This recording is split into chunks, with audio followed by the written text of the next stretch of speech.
E o Corinthians não é o único time brasileiro de olho num atacante que atua na segunda divisão do futebol inglês. Vídeo de hoje do canal do Nicola te conta quais são os dois clubes da Série A que concorrem com o Timão. Vou falar também sobre o Flamengo, que já embolsou um caminhão de dinheiro no Super Mundial de Clubes. As cifras impressionam. Já Lionel Messi encheu a bola do Palmeiras, próximo adversário do Inter Miami. Para completar, te explico quais são as 3 posições e que o São Paulo ainda busca reforços. Tem as últimas do mercado, bastidores, finanças e o Vasco da Gama.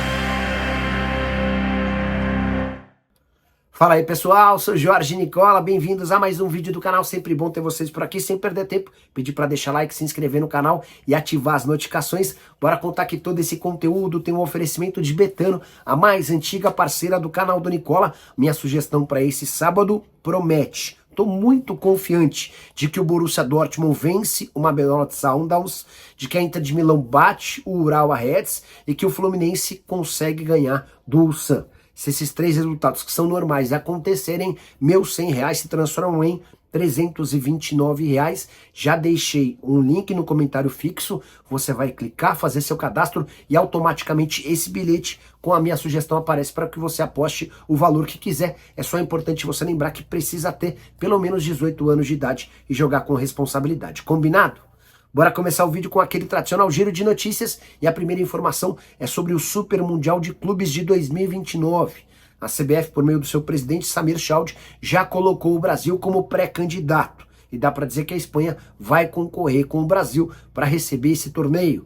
Já Gustavo Mosquito, atacante que já foi do Corinthians e hoje pertence ao Vitória, recebeu proposta do futebol japonês e deve ser oficializado como reforço nos próximos dias. Quero fechar o giro de notícias contando que a minha Portuguesa empatou com o Sertãozinho, Campeonato Paulista Sub-20, empate 1-1 no interior de São Paulo, resultado que manteve a Portuguesa na liderança do grupo com 18 pontos. Próxima partida contra o Corinthians Sub-20 no dia 28.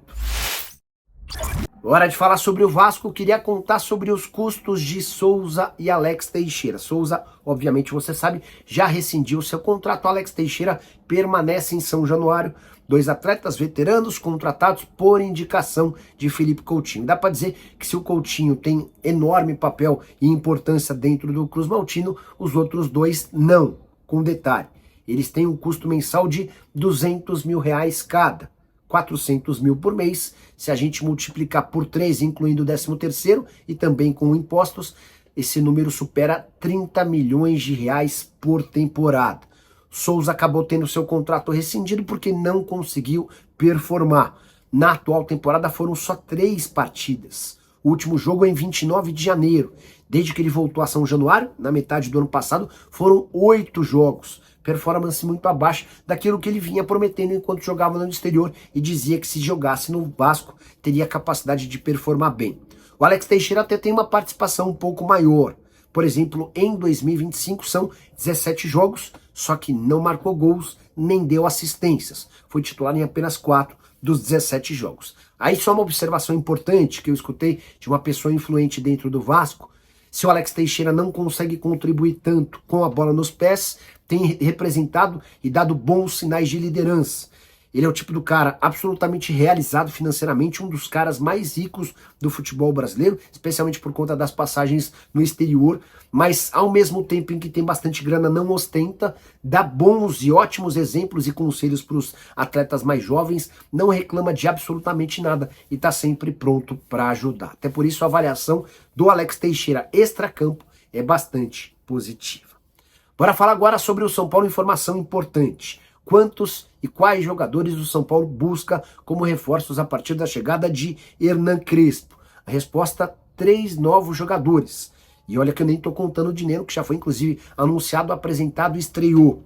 São Paulo ainda quer 2 atacantes de velocidade para atuar pelos lados do campo e mais um meio-campista. E é legal destacar que a pessoa do São Paulo que me passou essas informações, eu tinha perguntado se esse jogador do meio-campo era um meia. A pessoa falou, escreva meio-campistas ou fale meio-campista, até para você não errar. Fiquei com a impressão de que tá mais para um volante do que para um meio atacante. Ainda perguntei para essa pessoa se o Thiago Mendes não poderia ser esse meio-campista que o São Paulo busca.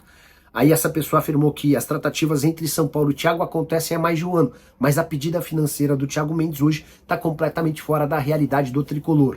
São Paulo só vai conseguir contratá-lo se o Thiago aceitar uma bela redução na pedida. Hoje o Thiago quer ganhar na casa de R$1 milhão por mês entre salários, direitos de imagem e luvas. O Crespo tem participado ativamente da busca por reforços, mesmo com a apresentação dele marcada apenas para a semana que vem. Ao longo da semana, por telefone, Crespo e dirigentes do São Paulo trocaram figurinhas. E esse jogador aqui e esse aqui. O São Paulo, inclusive, tem recebido algumas sugestões do Crespo de atletas do mundo árabe, mercado que ele conhece como poucos, até por ter passado recentemente por lá. Só para completar, vale a lembrança de que o São Paulo só vai contratar jogadores que cheguem de graça e com custo salarial baixo. A realidade financeira do São Paulo não permite grandes sonhos. E aí só a última, o Biel, atacante que pertence ao Sporting, é um dos alvos. São Paulo tem negociações com o Biel, mas a coisa não avançou porque o Sporting não definiu se topa vendê-lo ou emprestá-lo. Se a opção dos portugueses for apenas pela venda, o São Paulo está fora da parada. Se houver a possibilidade de empréstimo, o Biel o São Paulo passa a ser uma possibilidade real para a contratação do ex-atacante do Bahia.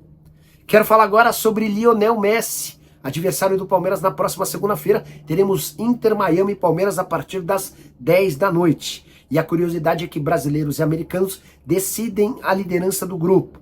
Os dois times têm 4 pontos contra 1 ponto do Porto e do Al-Ahly. Isso significa que, se houver empate entre Palmeiras e Inter Miami, os dois estarão classificados com o Palmeiras na primeira colocação. E o Lionel Messi foi perguntado a respeito do Verdão. Ele encheu a bola do Palmeiras. Dá uma olhada na frase do craque argentino. Vamos tentar fazer o nosso melhor jogo. Contra o Porto, no primeiro tempo, fomos um pouco mais fracos. Mas temos as nossas armas. O que a gente sabe é que contra o Palmeiras é um grande clube do mundo e vai ser um jogo muito difícil. Importante destacar que o Palmeiras, assim como o Inter Miami, empataram na primeira rodada e venceram na segunda. A grande diferença é que o Palmeiras fez 2-0 no Al-Ahly, enquanto o Inter Miami fez 2-1 no Porto. Só para completar, importante lembrar também que a definição do adversário do Palmeiras, do Inter Miami ou dos times desse grupo acontece antes. Palmeiras e o Inter Miami se enfrentam às 10 da noite, enquanto Atlético de Madrid, PSG e Botafogo se enfrentam na segunda tarde. Então o Palmeiras vai a campo já sabendo quais os possíveis adversários para a primeira e segunda colocação do grupo. Hora de falar sobre a repercussão mundial na imprensa por conta da vitória por 3-1 do Flamengo contra o Chelsea. Separei algumas das manchetes de jornais pelo mundo. O Daily Mail da Inglaterra, por exemplo, afirmou segundo tempo esplêndido do Flamengo contra o Chelsea. O The Sun também da Inglaterra, mundo de dor. Chelsea sofre colapso ridículo no segundo tempo. Jornal Marca da Espanha, outra lição do futebol brasileiro sobre o europeu.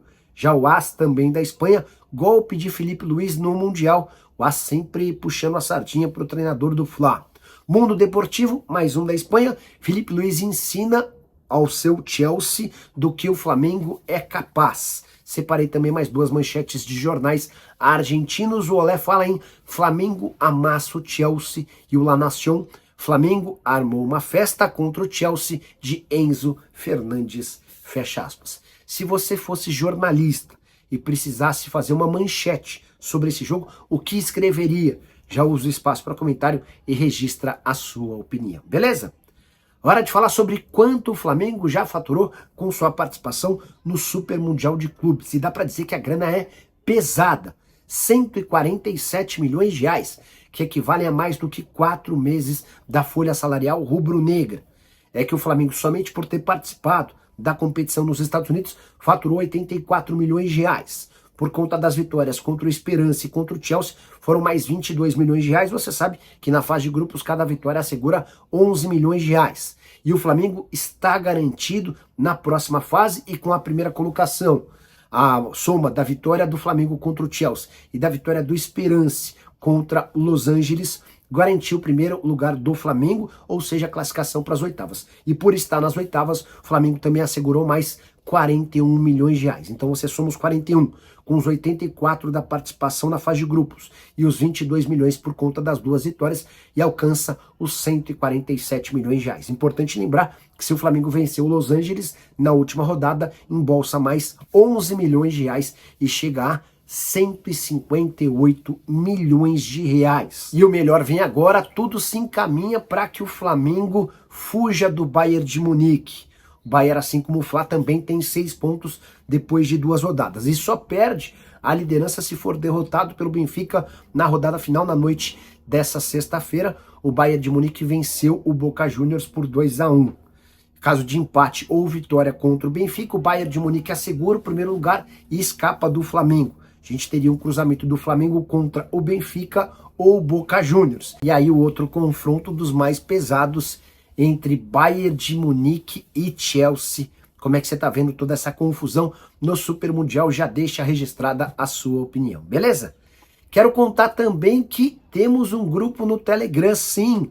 Importante recado, você não paga nada para participar do nosso grupo e por lá eu vou dar dicas, análises e sugestões de apostas esportivas para você aumentar sua chance de ganhar. Me juntei a uma equipe bem legal de apostadores, tem também uma parceria legal com a Esportiva, então você não perde por esperar, já clica que está no link na descrição desse vídeo para automaticamente e sem custos fazer parte do nosso grupo de Telegram. As 2 últimas sugestões que a gente deixou no grupo, inclusive, bateram bonito, tá bom? Para falar agora sobre o Corinthians, que não está sozinho na briga por um atacante brasileiro chamado Ronald, de 24 anos, que pertence ao Swansea. Swansea é um time do país de Gales que chegou a recentemente figurar na Premier League. Nesse momento disputa a 2ª divisão do futebol inglês. E o Ronald conseguiu números interessantes no Swansea, chamando a atenção do Corinthians. Antes de gravar esse vídeo, conversei com uma pessoa que trabalha com o Ronald. Essa pessoa assegurou que também existem contatos do Vasco e do Santos. Ou seja, o trio já abriu tratativas. Todos foram avisados pelo Swansea de que só há negócio mediante pagamento de 2 milhões de euros. Sem essa grana, não há chance de acordo. O Corinthians pretendia um empréstimo com opção de compra, ou paga os 2 milhões de euros ou tá fora da parada. E aí queria chamar atenção também para a disputa, ou para a presença nessa disputa do América do México. A equipe que foi vice-campeã mexicana sob o comando de André Jardine entrou em contato e pretende levar o Ronald para lá. Jogador de 24 anos de idade, que surge no Atlético Goianiense, passa pelo Grêmio Anápolis, pelo Guarani, até que se muda por Estrela Amadora. Entre 2022 e 2023, em 2024 vai para o país de Gales. Números interessantes, tá? Temporada que acaba de terminar com 49 jogos, 3 gols e 7 assistências. Dos 49 jogos, 45 partidas como titular. Ronald, que inclusive atua pelo lado direito, pelo lado esquerdo, essa é a prioridade número 1 do Corinthians na busca por reforços. Só para completar, em relação ao Timão, informação exclusiva, Corinthians tem problemas com direitos de imagem, que voltaram a atrasar. Curtiu o vídeo? Não esquece de deixar like, de se inscrever no canal, a gente se encontra mais tarde. Tchau!